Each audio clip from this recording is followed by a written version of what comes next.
Bonjour à tous et bienvenue sur la chaîne YouTube CB Mathelisa. Dans cette vidéo, je vais vous proposer un corrigé pour les 4 premières questions de notion du sujet d'oral 1 du CAPES plus 3, sujet 0 de la session 2026, sujet A2.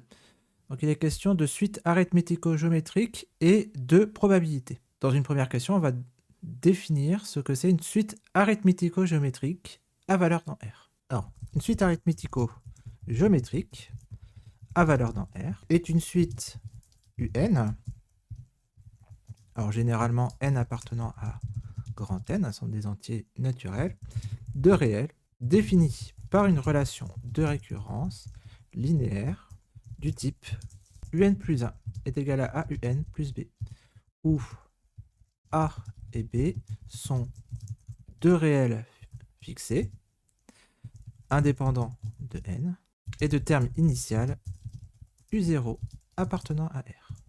On peut distinguer quelques cas particuliers.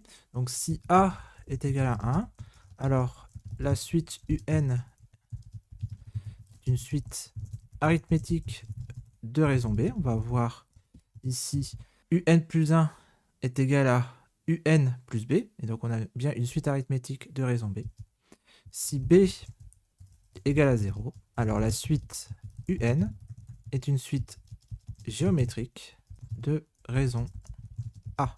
Maintenant, si on souhaite obtenir l'expression explicite de la suite arithmético-géométrique, donc UN arithmético-géométrique définie par ici U0 appartenant à R et UN plus 1 est égal à AUN plus B pour tout n supérieur ou égal à 0.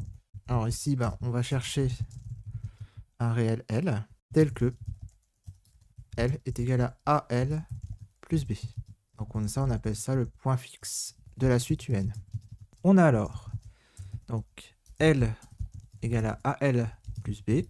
C'est seulement si donc L moins AL égale à B.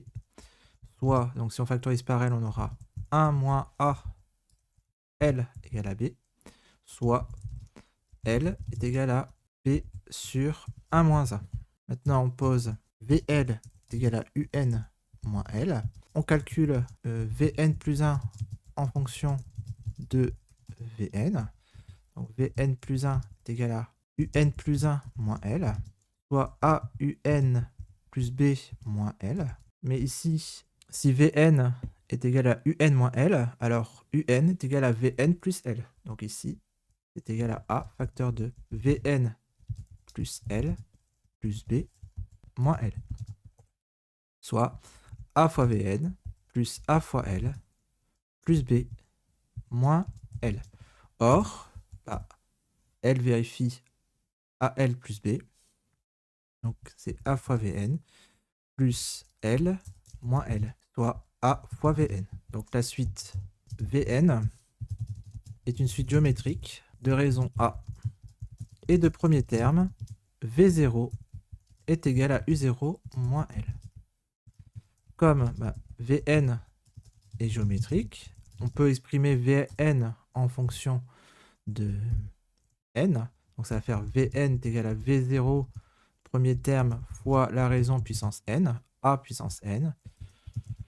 Donc on aura U0 moins L fois A puissance n. L'expression explicite de la suite UN est donnée par la formule suivante.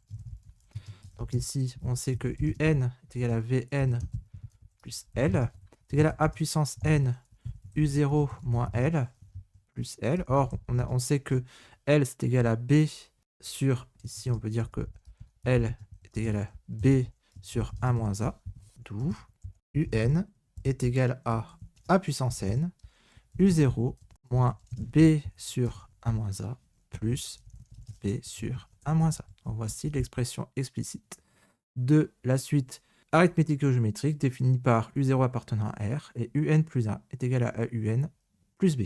Deuxième question, soit oméga un ensemble fini, un univers fini, donner la définition de tribu et de probabilité sur oméga. On va rappeler donc oméga c'est un ensemble fini, une tribu on va noter A, qui est inclus dans l'ensemble des parties, donc l'ensemble des parties d'oméga, des sous-ensembles d'oméga, est une famille de parties d'oméga, telle que oméga appartient à l'attribut, c'est que l'ensemble vide appartient aussi à l'attribut.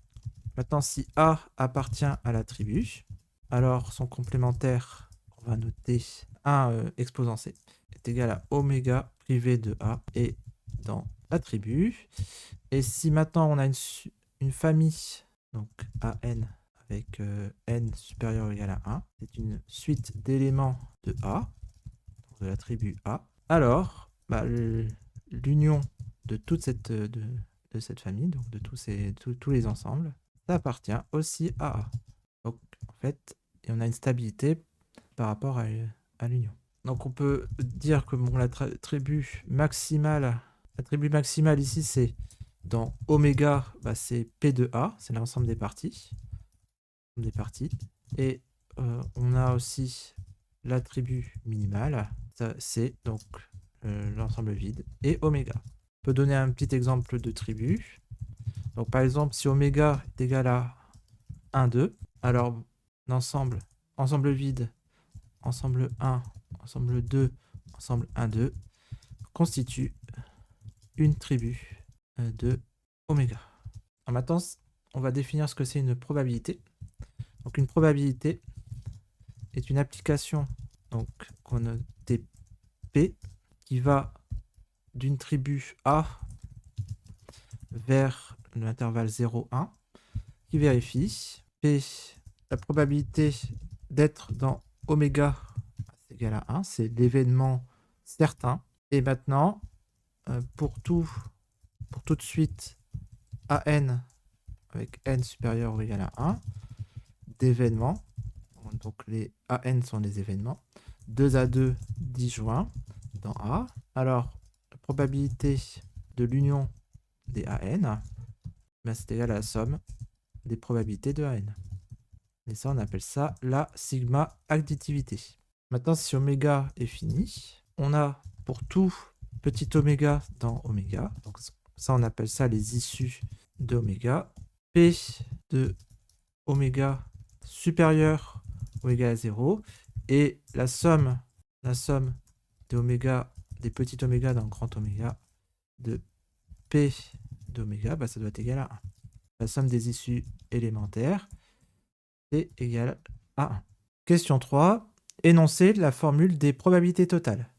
Donc il sera attendu démonstration de la formule des probabilités totales. Donc ça, je vous laisse en exercice. Et donc nous, on va juste énoncer la formule des probabilités totales. Dans le cas de deux événements. Donc pour deux événements A et B, avec bien entendu P de A différent de 0, on a donc P de B est égal à P de A fois inter B plus P de A bar sachant B. Bien entendu, alors il faut se dire aussi que A et A bar forment une partition d'oméga. Alors, former une partition d'oméga, ça veut dire que l'union, c'est tout oméga, et l'intersection de A et A bar, ici, est vide. Et on a donc ici P de A inter B plus P de A bar inter B, soit donc P de A fois P de B sachant A, plus P de A bar, P de B sachant A bar. On définit alors la probabilité qu'un événement B se réalise sachant la réalisation d'un événement A avec A probabilité non nulle, comme étant P de B sachant A est égal à P de A inter B sur P de A. Alors, en question de jury, vous pouvez avoir, par exemple, montré que P de B sachant A définit bien une probabilité. Alors maintenant, on va le faire donc dans le cas d'un système complet de n événements. Donc ici, si oméga est partitionné, donc on vous a donné la définition de la partition, système complet d'événements et partition, c'est la même chose. Si oméga est partitionné par des événements A1 à N, 2 à 2 incompatibles, et dont la réunion est oméga, alors pour tout événement B, on a P de B est égal à P de B inter A1 plus P de B inter A2 plus etc. plus P de B inter AN. Soit, donc on va dire que c'est la somme de I allant de 1 à N, I allant de 1 à N, de P de AI fois P de B sachant AI. P de B sachant AI. Donc ici, on peut préciser que ça, c'est la somme, alors oui, somme de 1 à N de P, la probabilité de B inter AI. Alors maintenant, quatrième question, démontrer la formule de Bayes en s'appuyant sur la formule des probabilités totales. Donc on suppose que la formule des probabilités totales a été démontrée. On a donc la probabilité de B sachant A, c'est P de A inter B sur P de A, et probabilité de A sachant B, c'est égal à P de A inter B, donc probabilité de A inter B sur la probabilité de B. D'après la formule des probabilités totales, donc on a P de B égale à P de A fois P de B sachant A plus P de A bar fois P de B sachant A bar. D'où P de A sachant B, c'est égal à P de A inter B, bah ça va être P de A fois P de B sachant A. P de B, ici, ça va être P de A fois P de B sachant A plus P de A bar fois P de B sachant A bar. Ainsi, P de A sachant B fois P de B, c'est égal à P de A inter B égal à P de B inter A, et c'est égal à donc P de B sachant A fois P de A. On peut généraliser la formule. Si AI, donc la famille AI, est une partition d'oméga, bien entendu avec I supérieur ou égal à 1, alors probabilité de AI sachant B, c'est égal à probabilité de B sachant AI fois la probabilité de AI sur probabilité de B. Et ça, d'après la formule des probabilités totales, P de AI, donc probabilité de B sachant AI, fois P de AI sur donc la somme de I allant de 1 à N de, donc on reprend ici, P de AI fois P de B sachant AI. Alors on peut donner un exemple d'application de la formule de Bayes, soit deux urnes remplies de boules. La première urne, U1, contient 10 boules. Alors, 10 boules noires et 30 boules blanches.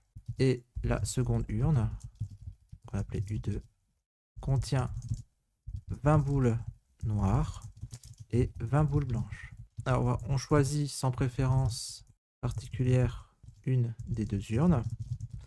Et dans cette urne, on tire au hasard une boule. On peut se poser la question, quelle est la probabilité qu'on ait tiré cette boule dans la première urne, sachant qu'elle est blanche? Bien voilà, la vidéo est maintenant terminée. Merci de l'avoir suivi. Un like, un abonnement ou un commentaire sont toujours les bienvenus. Vous pouvez aussi regarder les liens en bas de la description si vous voulez soutenir notre travail. Bon courage dans vos révisions du CAPES et à bientôt pour de nouvelles aventures mathématiques.